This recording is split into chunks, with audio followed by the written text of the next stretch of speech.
اب جو ہم آیتیں پڑھیں گے اس میں اللہ تعالیٰ ایک مثال بیان کر رہے ہیں، اور اللہ تعالیٰ فرماتے ہیں کہ ہم نے کفار مکہ کو آزمایا جیسے ہم نے باغ والوں کو آزمایا تھا۔ یہ باغ والے کون تھے؟ عربوں کے ہاں ایک قصہ مشہور تھا کہ ایک شخص کا باغ تھا جو جب بھی اس باغ کا پھل اگتا تو اس کے 3 حصے کرتا، ایک خود رکھتا، ایک رشتہ داروں کو دیتا اور تیسرا غریبوں کو دیتا۔ لیکن جب وہ فوت ہو گیا تو اس کی اولاد نے سوچا کہ ہمارا باپ تو بہت ناسمجھ تھا، سارا لوگوں میں بانٹ دیتا تھا، تو اب ہم اپنا پھل کاٹیں گے اور غریبوں کو پاس سے بھی نہیں گزرنے دیں گے۔ تو یہ ایک نعمت تھی جو اللہ تعالیٰ نے ان کو دی ہوئی تھی، اور اس نعمت کے ذریعے پھر اللہ تعالیٰ نے ان کو آزمایا۔ تو اللہ تعالیٰ فرماتے ہیں کہ بے شک ہم نے آزمایا انہیں جیسا کہ آزمایا ہم نے باغ والوں کو، جب انہوں نے قسم کھائی کہ البتہ وہ ضرور کاٹ لیں گے اسے صبح سویرے، اور نہیں کوئی استثناء کر رہے تھے یعنی انشاءاللہ کہہ رہے تھے، تو پھر گیا اس پر ایک پھرنے والا آپ کے رب کی طرف سے یعنی مصیبت آ گئی، اور وہ سو رہے تھے تو وہ باغ ہو گیا مانت جڑ کٹی کھیتی کے۔ پھر وہ ایک دوسرے کو پکارنے لگے صبح سویرے کہ صبح سویرے چلو اپنے کھیت پر، اگر ہو تم پھل توڑنے والے، اور وہ چل دیے، اور وہ چھپ کے آپس میں باتیں کر رہے تھے کہ ہرگز نہ داخل ہوگا آج تم پر کوئی مسکین، اور صبح سویرے نکلے اور روکنے پر قادر بنے ہوئے تھے۔ تو جب انہوں نے دیکھا اسے وہ کہنے لگے بے شک البتہ راستہ بھول گئے ہیں، بلکہ ہم محروم کر دیے گئے ہیں۔ کہا ان میں سے ایک بہتر نے کیا نہیں میں نے کہا تھا تمہیں کہ تم تسبیح کرو؟ انہوں نے کہا پاک ہے ہمارا رب، بے شک ہم ہی ظالم تھے۔ تو متوجہ ہوا بعض ان کا بعض پر آپس میں ملامت کرتے ہوئے، انہوں نے کہا ہائے افسوس ہم پر، بے شک تھے ہم سرکش۔ امید ہے رب ہمارا کہ وہ بدل دے گا ہمیں بہتر سے، بے شک طرف اپنے رب کے ہی ہم رغبت کرنے والے ہیں۔ اسی طرح ہوتا ہے عذاب، اور یقیناً عذاب آخرت کا بہت بڑا ہے، کاش ہوتے وہ جانتے۔ تو جو اس شخص کے بیٹے تھے انہوں نے یہ سوچا کہ ہم صبح سویرے جا کر اپنا باغ کاٹیں گے، کسی غریب کو پاس سے نہیں گزرنے دیں گے، جب سب سو رہے ہوں گے نا تب ہم صبح صبح چلے جائیں گے اور کسی کو معلوم بھی نہیں ہوگا۔ لیکن ابھی وہ سو ہی رہے تھے، ابھی تو ان کی صبح ہی نہیں ہوئی تھی کہ اللہ تعالیٰ نے باغ پر عذاب نازل کر دیا، اور وہ سارا باغ جو تھا وہ تباہ ہو گیا۔ تو صبح ہونے سے پہلے ہی رات میں آفت آ پڑی، اور ان کے باغ جو تھا وہ سارا تباہ ہو گیا، سارا باغ ختم ہو گیا۔ اب ان کو نہیں معلوم تھا کہ ان کے ساتھ کیا ہوا ہے، تو وہ ایک دوسرے کو صبح سویرے آوازیں دینے لگے کہ آؤ چلیں کھیت کو، جلدی کرو، دیر نہ کرو، اس سے پہلے کہ غریب اٹھ جائیں۔ اور پھر وہ چھپ کے نا آپس میں آہستہ آہستہ باتیں کرتے ہوئے جا رہے تھے تاکہ کسی کو پتہ نہ چل جائے، کوئی اور کہیں شور سے اٹھ نہ جائے۔ اور ان کی نیت کیا تھی کہ ہم جا کر کسی کے اٹھنے سے پہلے سارا پھل کاٹ کر لے آئیں گے۔ غریبوں کو امید ہوتی ہے نا جہاں پہ وہ وہاں آ جاتے ہیں۔ تو اسی طرح ہے نا کہ جیسے ہماری جب عید ہوتی ہے تو جو غریب لوگ ہوتے ہیں وہ ہمارے گھر کے باہر آ جاتے ہیں، ان کو پتہ ہوتا ہے ادھر قربانی ہوئی ہے، یہاں سے جا کے گوشت لیں گے۔ تو یہ بھی آپ کچھ اسی طرح امیجن کریں اس چیز کو کہ انہوں نے اپنا پھل کاٹنا تھا، اور ظاہری بات ہے وہاں غریب جمع ہو جاتے ہوں گے، اور خاص طور پہ جب کوئی شخص ان کو ہمیشہ وہاں پہ دیتا ہو۔ تو اب تو فوت ہو گیا تھا تو بیٹوں کی نیت جو تھی نا اس میں تو کھوٹ تھا۔ تو اب جب وہ وہاں گئے تو اپنے باغ کو دیکھ کر کہنے لگے کہ لگتا ہے ہم غلط جگہ پہ آ گئے ہیں، ایکسائٹمنٹ میں ہم غلط آ گئے ہیں۔ تو اللہ تعالیٰ فرماتے ہیں بل نحن محرومون، کہ پھر انہوں نے کہا کہ نہیں ہم تو محروم کر دیے گئے ہیں، جگہ تو درست ہے، ہم تو ٹھیک آئے ہیں، لیکن ہم پھل سے محروم کر دیے گئے ہیں، سارا پھل جو ہے وہ ختم ہو گیا، تباہ ہو گیا۔ تو جو ان میں سے سمجھدار تھا اس نے کہا کہ کیا میں نے تمہیں کہا نہیں تھا کہ تسبیح کرو؟ لولا تسبحون، تم تسبیح کیوں نہیں کرتے؟ پھر انہوں نے کہا کہ ہمارا رب تو پاک ہے، ہم ہی ظالم تھے۔ قولوا سبحانک ربنا انا کنا ظالمین، اپنی غلطی مان لی، اور پھر وہ ایک دوسرے کو بلیم کرنے لگے۔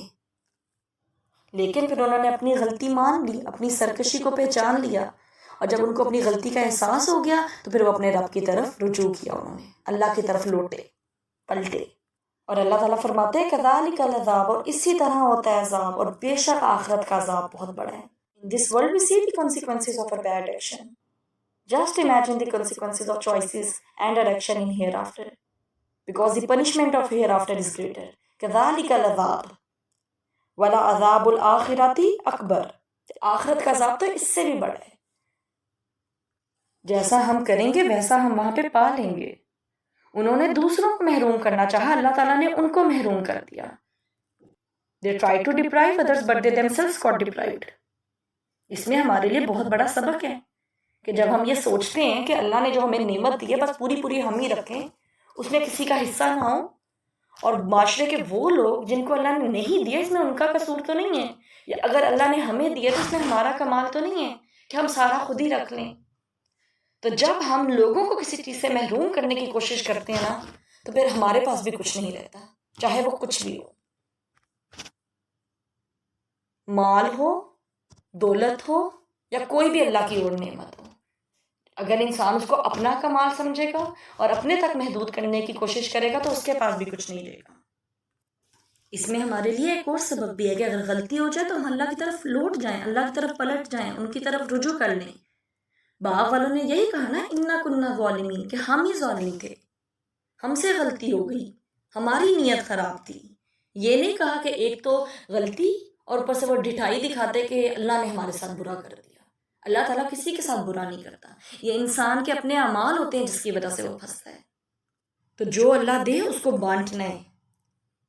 صبح کے وقت 2 فرشتے دعا کرتے ہیں، یہ حدیث کا مفہوم ہے کہ یا اللہ دینے والے کو اور دے، اور جو روک رہے اس کا پہلا بھی ضائع کر دے۔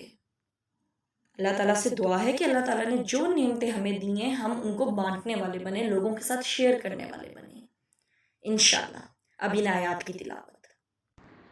بسم اللہ الرحمن الرحیم انا بلوناہم کما بلونا اصحاب الجنہ اذ اقسموا لیصرمنها مصبحین ولا يستثنون فطاف عليها طائف من ربك وهم نائمون فأصبحت كالصريم فتنادوا مصبحين أن اغدوا على حرثكم إن كنتم صارمين فانطلقوا وهم يتهافتون ألا يدخلنها اليوم عليكم مسكين وغدوا على حرد قادرين فلما رأوها قالوا إنا